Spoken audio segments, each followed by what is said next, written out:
Hello and welcome to Procrastination Points Video Snark. I'm making my way through Fallen by Lauren Kate. If you haven't seen the other videos, you might want to do that before jumping into this one, or else you might be confused. Links will be posted below. Chapter 10. As Daniel walks away, Penn comes over to Luce and wants to go to the library. Apparently, Penn had tried to pass Luce several notes via the other students, but the others failed to pass the notes along, and Luce obviously never got them. Speaking of the guy who was supposed to deliver Penn's notes, Cam shows up with the aforementioned notes for Luce. He also uses this as an excuse to give Luce a golden necklace with a snake head on it, saying that he wanted to help Luce face her fears. Why do I get the feeling that the snake necklace is more than a little symbolic? Luce questions why Cam left the school, stating, "I thought the point of reform school is that we're all stuck here." Finally, this book remembers that this school is supposed to be a punishment for all of them. Too bad that the book probably is going to continue to treat everybody here like it's some kind of extended stay hotel for bad boys and girls. Ugh. Cam offers to show Luce exactly where he got the necklace from, but before she can reply, Gabby shows up, and we're really heaping on the girl-on-girl hate in this book because Luce takes a moment to describe how Gabby always looks amazing and perfect, but in a tone of voice that implies that Gabby is a terrible like, how dare she wear lip gloss? Luce feels like Gabby is always swooping in whenever a boy pays a bit of attention to Luce and knows that the two of them could never be friends. Nothing quite like casual internalized misogyny.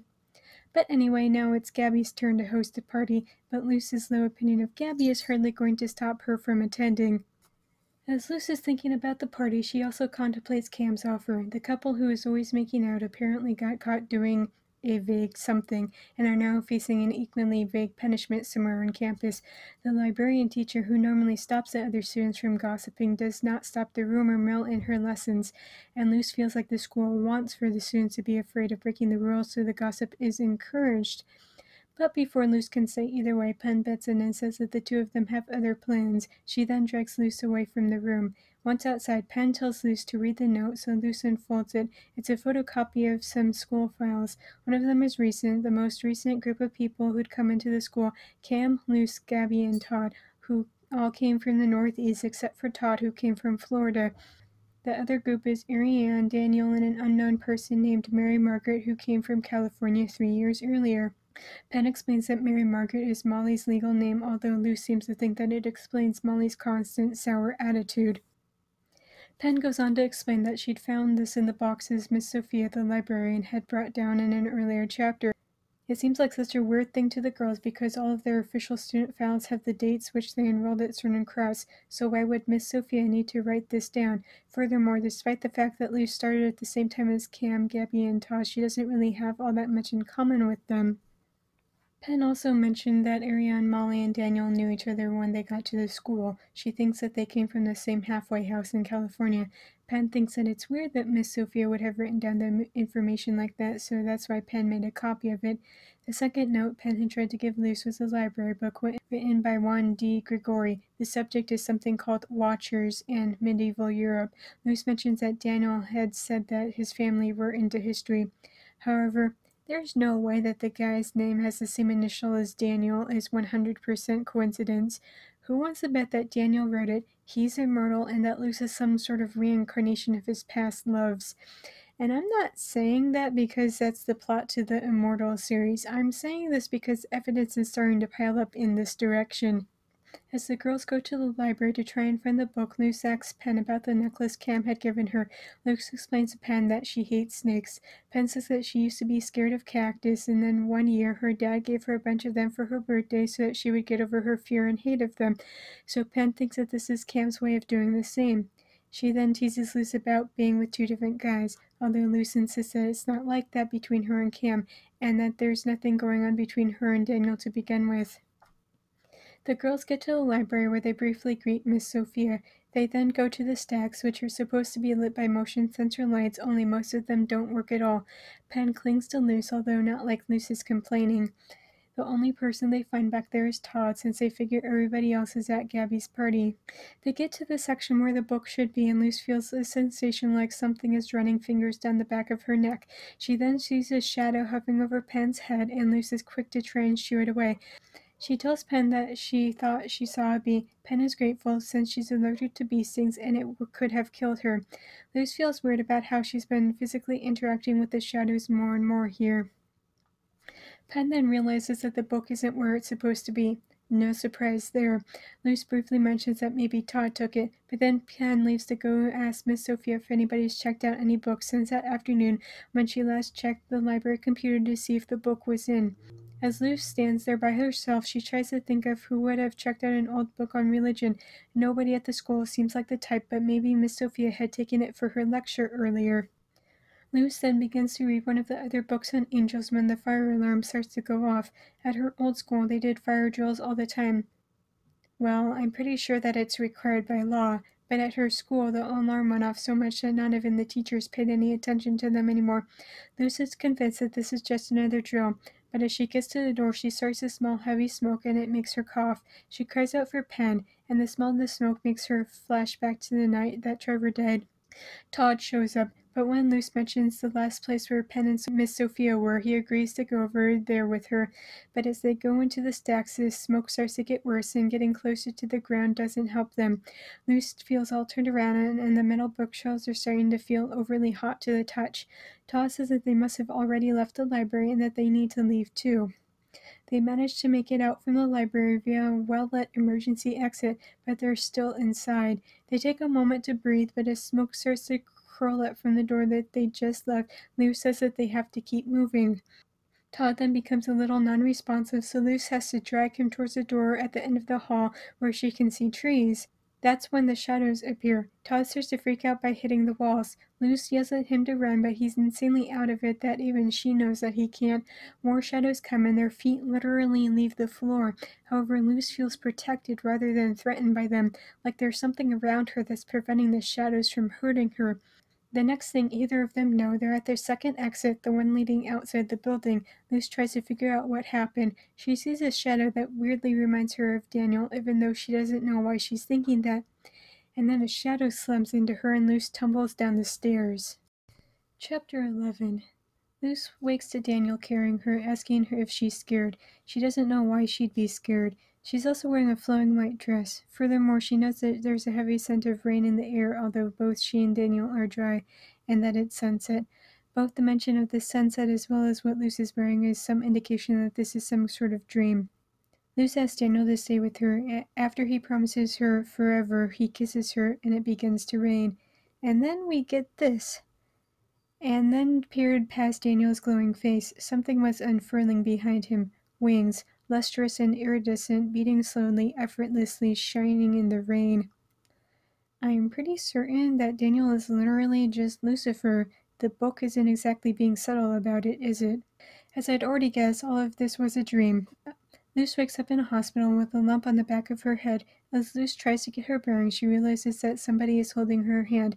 It's Gabby, who offers Luz a manicure. Time and place, girl. Time and place. Gabby goes on to say that Luz is in the hospital, which is only a few minutes away from where her parents live, and speaking of Mr. and Mrs. Price, they're outside full of concern for their daughter. Luz thinks briefly about the fire and the shadows, and then her attention turns back to Gabby.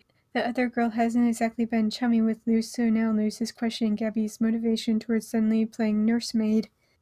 Ariane shows up wearing a candy striper uniform with literal coconut cups with little paper umbrellas in them. Gabby tries to say that they were about to talk about Todd when Ariane interrupted. They start to drink what Ariane had brought, and Ariane explains that they pulled the resources, which really random, but okay. Finally, Ariane tries to soften the blow by saying that Todd had inhaled a lot more smoke than Luz did, but Gabby is more keen on ripping the band-aid off and says that Todd broke his neck, and he's dead. Which, I'm sorry, it's really hard to be sympathetic towards a character whose soul's shining moment was 5 pages before he died. Naturally, Luz can't help but compare Todd's death to Trevor's. She thinks about how a week after Trevor died, Luz started getting hate mail in which people called her things such as a witch. And what year is it? Luz asks about Pen, but she and Miss Sophia are fine.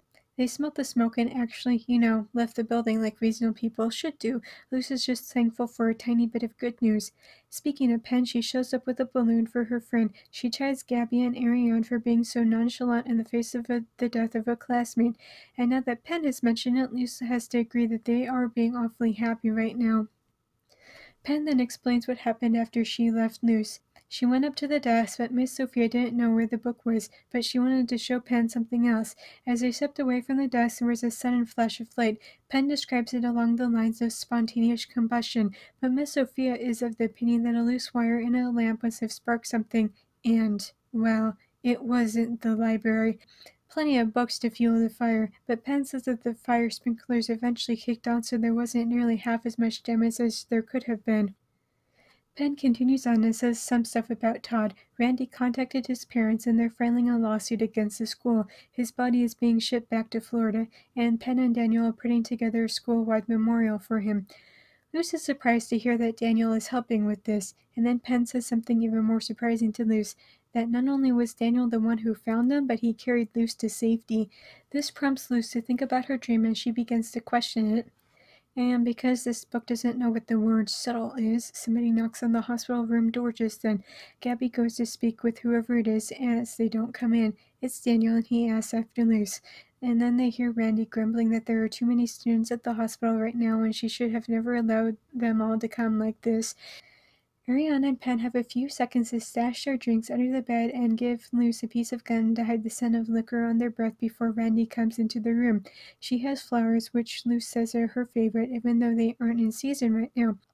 Randy says that the other students will be leaving now. Daniel watches from the open doorway. He has a gash on his head in the same way he did in Luce's dream. He mouths, "I'm sorry," to Luce before Randy ushers all of the students out the door. As Randy goes, she tells Luce that visiting hours aren't over yet. Miss Sophia comes in, accompanied by a man who introduces himself as the school's lawyer and two police officers. As they're explaining that they just want a statement from Luce, Mr. and Mrs. Price show up, eager to see their daughter. Miss Sophia is completely convinced of Luce's innocence in the entire thing despite the evidence building up against Luce. However, it's clear from the way the police officers are talking to Luce that they've already made up their own version of events, evidence be damned.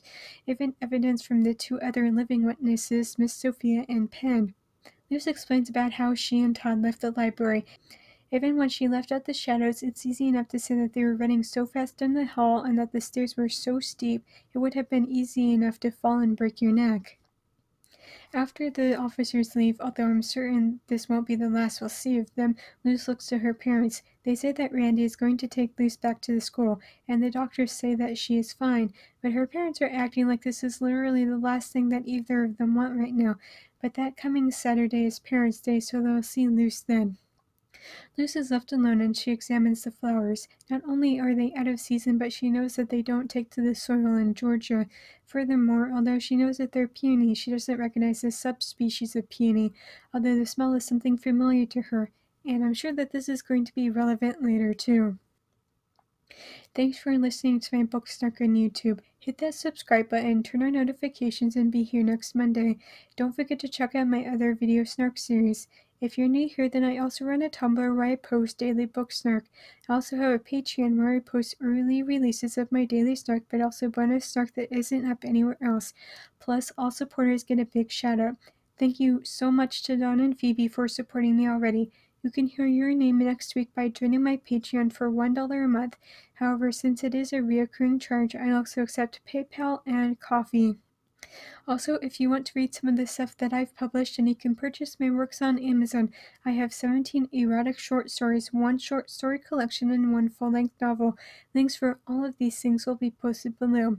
See you next week, guys. Too bad that the book probably is going to continue to... Do you mind?